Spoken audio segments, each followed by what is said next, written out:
Somebody grab the door.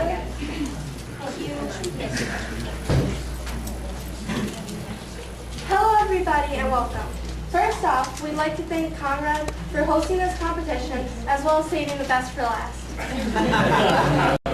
Michaela's going to be passing around some presentation copies we made if you want one. Anyone, if they want a copy of our presentation, raise your hand so that I know what to bring it. We've had a great time at this competition, and it's great to see you all here supporting us this evening. We're Team A&M Rocks, and we are from Battle Creek, Michigan. So first I'm going to be talking about the challenges we had to face, as well as introducing you to our team. So the main challenge our team had to face was working together to actually develop the bar to fit the criteria that the competition required, as well as to meet the standards that we had set for ourselves, and also creating the video, marketing plan, and logo. Our team consists of 3 freshmen and 1 10th grader from the Battle Creek Area Math and Science Center. I'm Shannon Deesh, and I'm a 9th grader at the Battle Creek Area Math and Science Center, and I also attend Penfield Schools. This is Naomi Joseph, and she's a 9th grader at the Battle Creek Area Math and Science Center, and she also attends Penfield Schools. This is Michaela Deesh, my sister, and she's a 10th grader at the Battle Creek Area Math and Science Center, and she also attends Penfield Schools. Our final team member, Ethan Rutherford, who attends the Battle Creek Area Math and Science Center and St. Phil High School 9th grader, could not be here this evening because he had other family commitments. We are Team A&M Rocks, and we created Solar Flare the Star Bar. Our Solar Flare the Star Bar is a light textured, chewy, oat-based granola bar. Our bar has a sweet apple cinnamon cranberry flavor. Our bar isn't too sticky and doesn't crumble when you eat it. The main ingredients that make Solar Flare the Star Bar delicious are its dried and sweetened cranberries, its oats, its apple pieces, its cinnamon, and its nuts. So when we were working on our bar, we had to evaluate the nutrition of each individual ingredient we added, as well as the nutrition for the entire bar. The competition required our bar to have a certain number of calories from protein, carbohydrates, and fat, as well as a total amount of energy for the bar. The competition also required our bar to have a good taste, to not be too sticky, and not to crumble when you eat it. I mean, honestly, who wants to be chasing their food around the spaceship?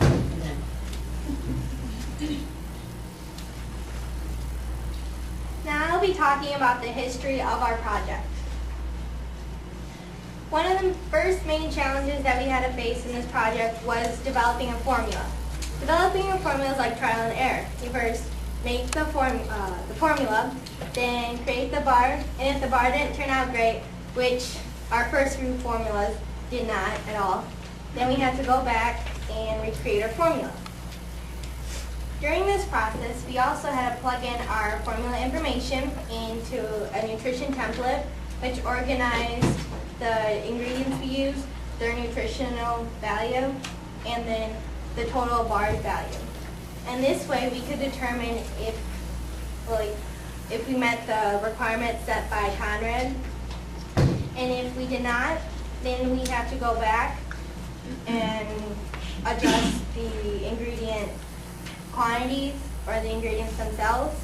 And after that, change our formula, and then we create our bar. Also in our formula, we had to make sure that the proportion for dry blends to syrups was 60% to 40%.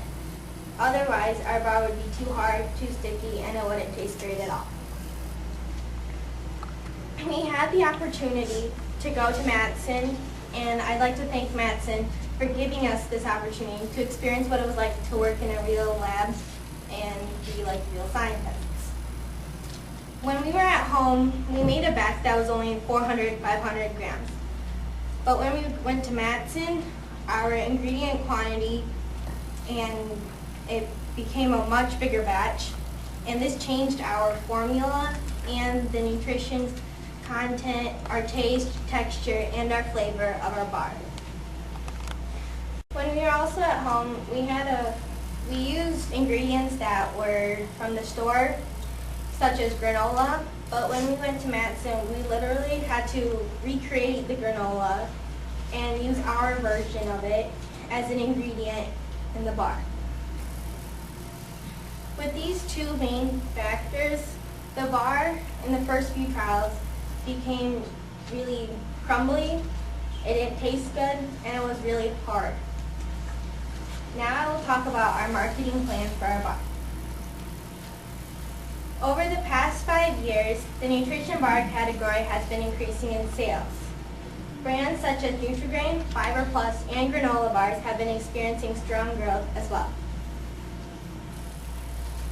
The wholesome bar category is about $2 billion in size. Traditional cereal bars such as Special K and Quaker Oats make up 40% of this category, and granola bars such as Kashi and Goldine make up 50%. On the other hand, other store brand bars such as private labels only make up 4% of this bar category. Now, I'm sure you by now hopefully can realize that our bar is really great and you tasted it. So what exactly is our bar meant to be? Well, it's a healthy portable bar and it keeps you satisfied wherever you go. It's a healthy light bite bar which is not too dense and can still tide you over to the next meal and keep you energized. It is a delicious, nutritious bar with the right mix of carbohydrates, protein, calories that can keep you energized throughout your day. Even though our bar was designed for astronauts, we also strongly believe it can be sold to everyday people like you and me.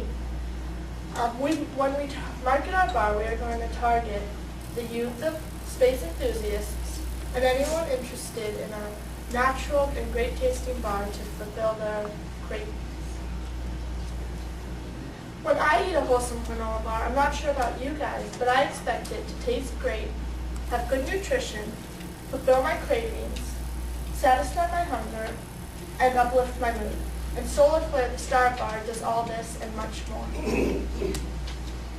When we target people who are interested in space, we will reach out to them online via social networking sites like Facebook and Twitter, as well as advertise on internet sites like space.com or StarTrek.com.